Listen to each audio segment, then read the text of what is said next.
enthusiastic about being here and talking about cricket. Mm, um, this is a book that I think happened over time and ended up being somewhat different from what the writer himself had set out to do. I think he began to write about the quartet, and he ended up writing about a whole lot more, which I'm delighted about.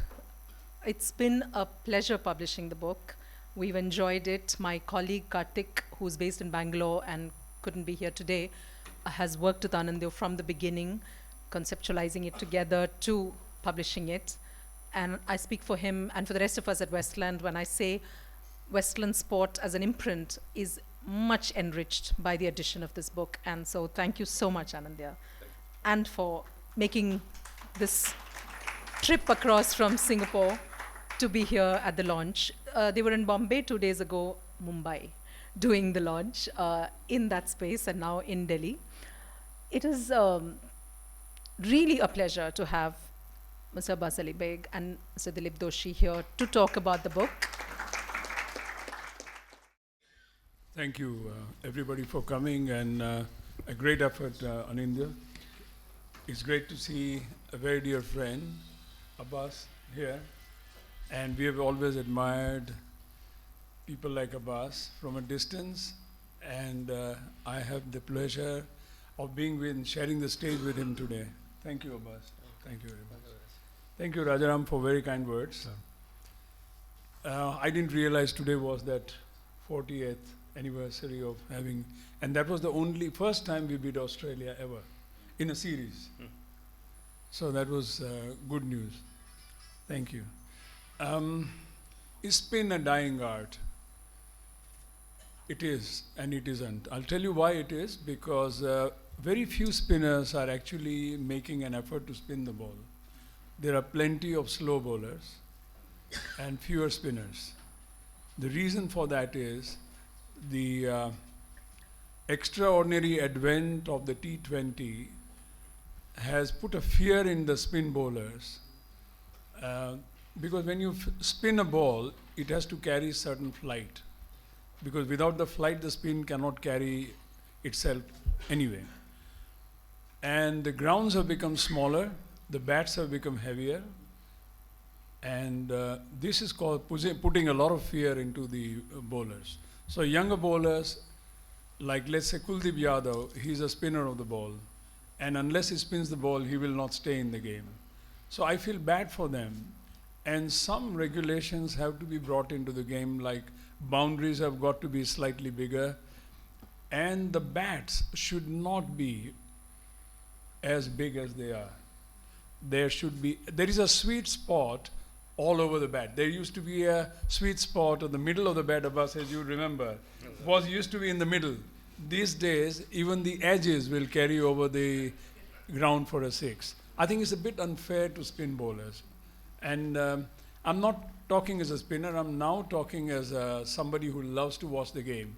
If somebody plays a good shot and hits a six, well played.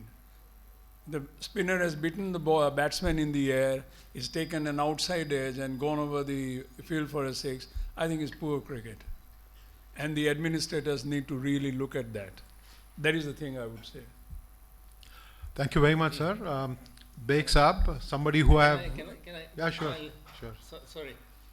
In one of the spaces when you come in the book, you have said that Chahal does not toss the ball up, he flights the ball. No, He tosses the ball.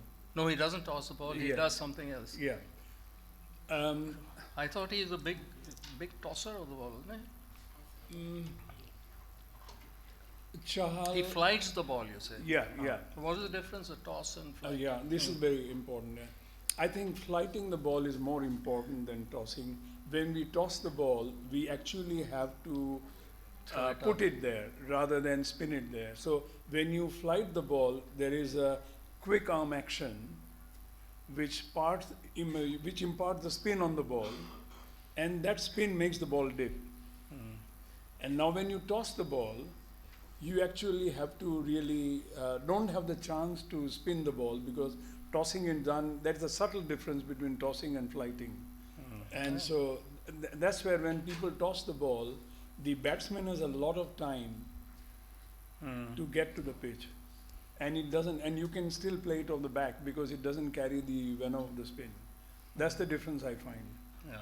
But somebody like Prasanna, we'll be coming to that in due course, I suppose. He gives me the impression that he flies the ball as well as he has the ability to hold it in the air. Yes.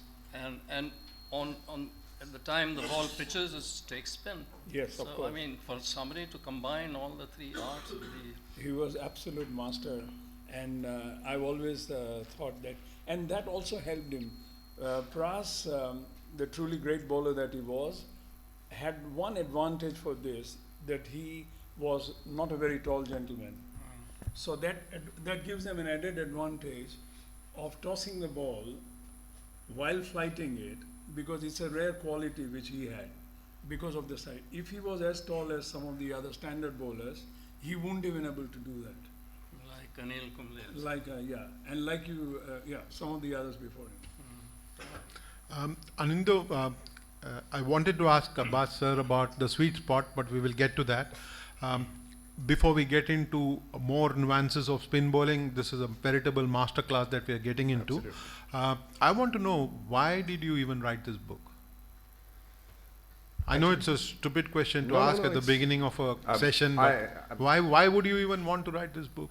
I'm very afraid to say it's a stupid question because Dilip asked me the same question on the way here. So why did I write on spin? I get lucky sometimes. No, as I was explaining to him that actually the first cricket match I ever saw, I was 7 years old.